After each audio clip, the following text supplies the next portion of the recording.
decision to come back for another year? I think I was just kind of going over what happened last year and um for the team and me personally, I thought it was a good fit. So looking forward to build off that for another year. Obviously it was a pretty crazy end to the year and just missed the playoffs by a point. So it'll be nice to kind of start building off that right from training camp. I think for me personally, having a full training camp and coming in healthy and feeling good will be big for me and big for the team. So just looking forward to building on what we kind of accomplished last year. And for me personally, I thought it was a good fit too. Once, the first half hour or so of free agency, all so many big names fell. Once Tarasenko was left, did you reach out to him, or he was just on talking about how excited he is to play with you? How did that conversation kind of evolve between the two of you about him coming to Detroit? Yeah, so I think, I didn't really know that it was an option. His wife reached out to Amanda and said that Detroit seemed interested. So obviously you get excited about that. And then Steve called me as well, just asking about him as a player. And I think he's going to be so good for the group. Obviously, he's a proven winner, but I think just the way he plays, how hard he plays, is I think a lot of players in general, not just young guys, but the whole team will see how hard he works and how much effort he gives every shift. And that's why he has a couple Stanley Cups to his name too. So I think just adding that winning presence is going to be huge for the group. Lastly, did you have conversations with Steve about just, how competitive the team would be? I mean, anything can happen in free agency, and they did lose a couple of key players, but just some kind of what his vision was for how, the team might be reshaped, but still be competitive and chasing a playoff spot. Yeah, I think, we all want to build on last year. So that was the message I got as well. And uh, I think there's definitely expectations going into this season. So that's always a good thing. You want those expectations. You want, whether it's the fans or the media or just players in general to expect the team and the organization to take the next step. So, excited about being a part of that and hopefully getting the chance to have a good regular season, play playoff hockey again. I think the LCA is just an amazing place to play. I can't even imagine what it would be like in the playoffs. So I'm really looking forward to that. Thank you so much. Yep. Rachel? Hi, Patrick. Thanks for taking the time. In your chats with Tarasenko, I know it's so big to move his family here and to have programs for his kids and stuff. He also mentioned that he never would have thought that you guys could possibly have the opportunity to play on the same line together. I know we'll kind of see how those things shape up, but when you think about that potentially, what does that do for you? No, I think it'd be a good fit. I mean, I know we both are natural right wingers, kind of left-handed shots playing the offside, but I think when you're playing hockey, it doesn't really matter what position you're in, right? So, one of us would have to make the move. But I think it would be a good fit, just the way he plays. He's obviously a skilled guy, a great shooter, but he works so hard. He's hard on pucks. He wins a lot of pucks back, and he's got a great knack for getting open as well. So I think it'd be a good fit. And then, yeah, we just kind of relayed the message that it was similar to New York in a way, kind of like the Greenwich, Connecticut area. I think the suburbs in Detroit are unbelievable. Even, I lived there when I was 14, but when I came back, I didn't realize, how nice they were and what a great spot it is to live, raise a family, have a lot of options, whether it's playing hockey or the schools at your disposal. And then, I really like how the rink is set up with, having the practice rink and the game rink all in one venue. Like I said before, the LCA is an amazing place to play. So, and I think the organization treats you first class. So there's really a lot of good things going to, if you're a free agent or if you're a player and you want to come to the Red Wings, there's a lot of positives. Sure. And back to those 14-year-old days, obviously Vlad wants to get his kids in the local programs here. Did you sell a honey baked at all? Not yet. It was, I think for me when I was, 14, it was a difficult decision to come and move away as you're going into high school. Usually kids at that age are excited to be going to high school with all their friends. I didn't know anyone I was going to school with, so it was a bit of a change, but it was such a great decision for me to come to the Detroit area and play for Honey Baked. And you really can't go wrong with the organization you pick, right? I mean, there's so many good organizations for youth hockey in Detroit. And luckily enough, I had a great coach in Donnie Harkins, and Pat Verbeek obviously was able to live with him. So that was amazing, so special, forming that bond with him and learning from him. And like I said, it was a great decision for me. So hopefully his kids feel the same way and have the same success story. Sure. And last but not least, how are you feeling in your off-season program right now? Obviously, you're excited to have that full camp, but where do you feel like you're at physically after assumedly some time off? No, I feel really good. I'm really happy with how I'm feeling with my body, and just the hip becoming part of my body now, and just kind of feeling like it's all one is something I've kind of been searching for throughout the first year of the process and after surgery, and feeling good, feeling fresh. I think my goal is to take it to another level next year too. Awesome. Thanks, Patrick. Answer. Yeah, hi Patrick. You're talking about being healthy in the off season, obviously important for every player, but can you kind of describe just the difference it can make when a guy has a full season of health and a full summer of training, how much of a difference that can make going into training camp in the season and just having training camp? Yeah. Yeah, I mean, I think obviously last year after surgery I felt better, and didn't feel the pain, but was still building like the strength and just kind of understanding how the hip was going to work. Probably even all the way through the season, to be honest with you. I think it was a big accomplishment that I didn't feel that pain, but just kind of getting to understand it was something that I was always working on. So I feel like I'm kind of at that point now.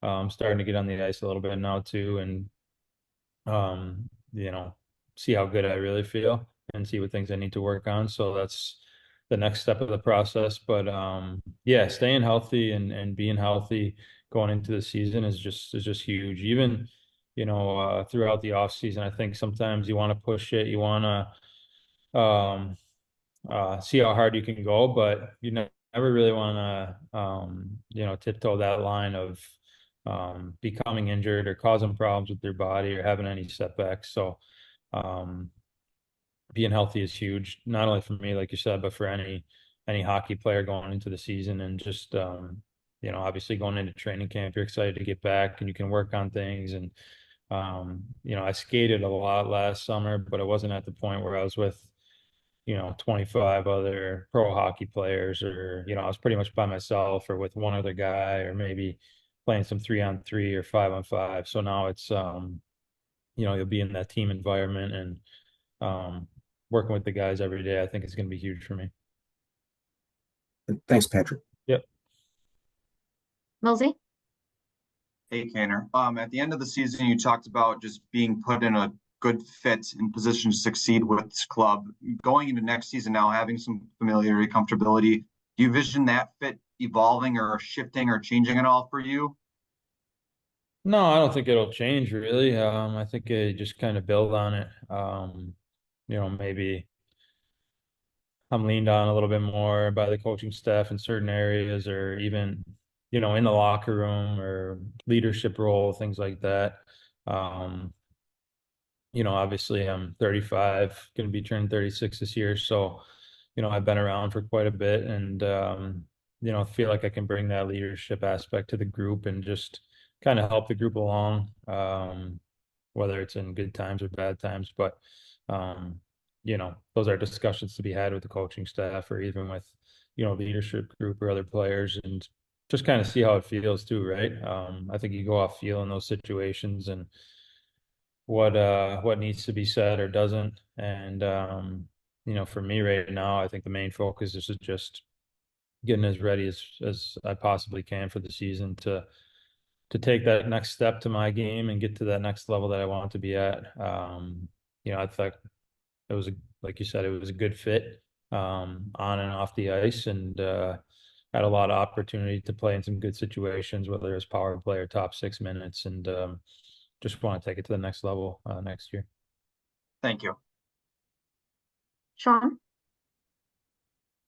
Hey, Patrick. So you were eligible this year to sign the 35 plus contract, and the deal is set up where there obviously this was Steve and your agent kind of figured this stuff out too, but I know you're really involved in figuring out team picture and everything. I'm curious if that's something that came into mind for you of structuring something where there is some more space for the team to do something, and with 2.5 that could be moved a year down the line. I'm wondering how much you looked at something like that, because I always know you look at roster construction and things like that, and now being eligible for a contract like that, is that something that you thought about at all?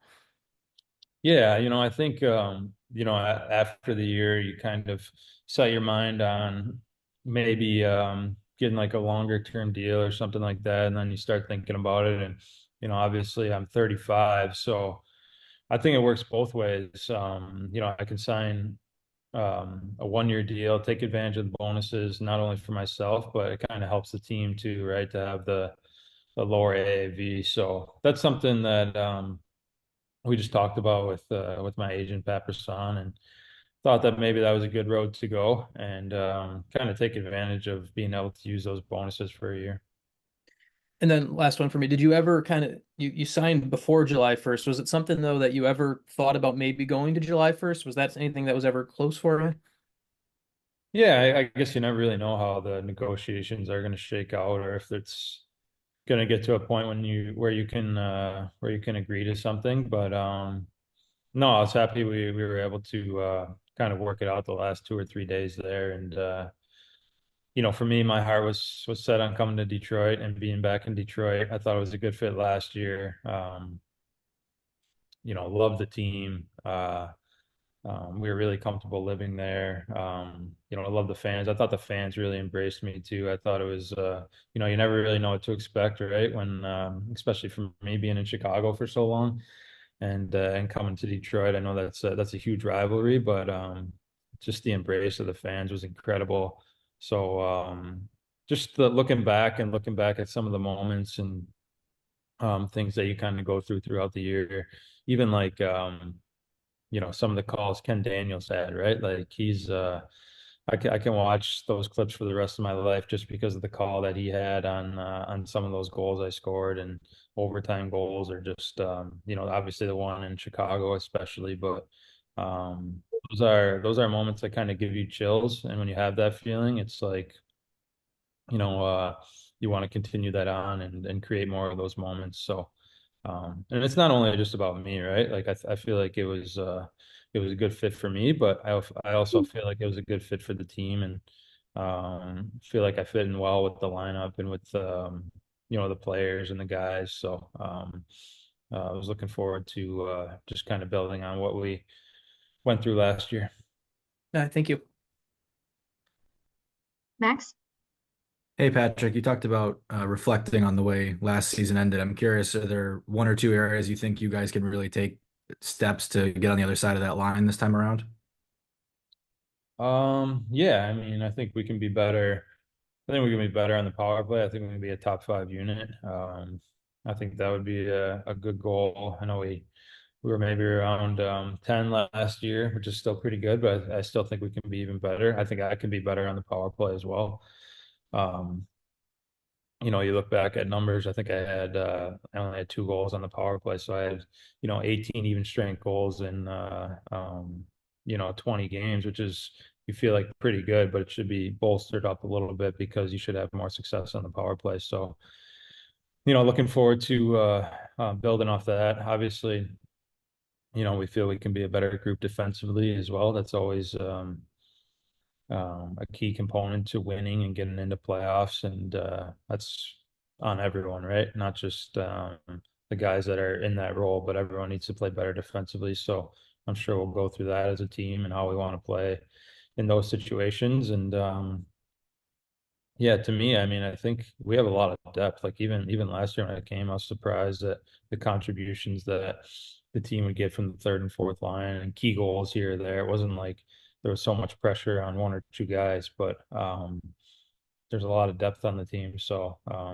we're able to fill the net pretty good. Just gotta maybe control the play a little bit more, play a little bit better defensively, and yeah, we always want to be better on special teams. And then I think you played with Eric Gustafson in Chicago. What does he bring, especially on the power play, like you were just talking about? Yeah, a lot of potential. I played with him a year in Chicago. He had 60 points. He was a key component to our power play as well. He was so deceptive up top. Um, really knows how to run the top. Maybe as good as anyone I've played with, to be honest with you. Obviously, Fox is special, and I think Mo does a good job as well. But to have those options up there with Gus and Mo and um, see how we can form power play units and um, have success. I think having that familiarity with Gus, and obviously when we had a good power play there, DeBrincat was on the other side as well. So maybe that's something we look at. But yeah, he's really really good hockey player, great offensively, makes a lot of good passes, a lot of good plays, and I know he's been really working on his defensive game too, and is strong in that area too. Thanks, Patrick. We've got time for two more. We'll go to Ted first, and then last question will be bobbed up. Patrick, I think you made Ken Daniels' day, I think, with that shout out. Just it sounded like at the end of the season that term was going to be pretty important for you. You're just not moving around and all that. I mean, settling for the 1 year. I mean, how did that come about now? Well, I mean, I think just we were looking back on kind of what I've been through and what the family has been through in the past 18 plus months. I mean, obviously you're in Chicago for, whatever it was, 16 or 17 years. You go to New York. Then I had go to New York for a couple of months. Then I had the surgery and I was rehabbing in Toronto. And then you have to pick a new team. And I went to Detroit. And I was there for, 50 games. And then all that happened within 18 months, right? So, if I did a 1 year deal, it wasn't like it was going to seem very short or anything like that, like especially with what we've been through. And like I said, just being 35 now and being able to take advantage of the bonuses, not only for myself personally, but for the team as well. I thought it was a good road to go down, and I still think it's a pretty fair deal. I mean,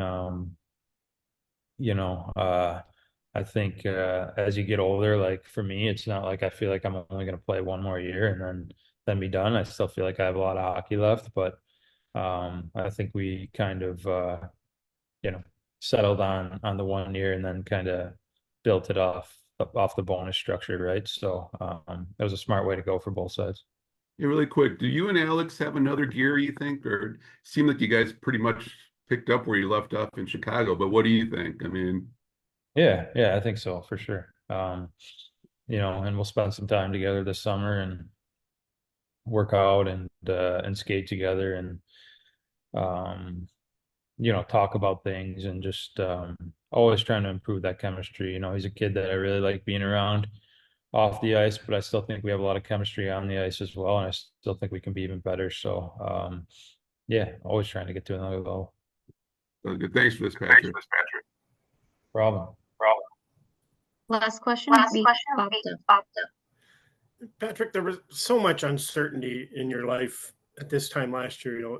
Would you be able to still play and where you were going to be playing? Having all that put aside now, you can still be who you were as a player and know where you're going to be playing this season. How much value is there in that peace of mind as you prepare for next season? Yeah, it feels like any other offseason.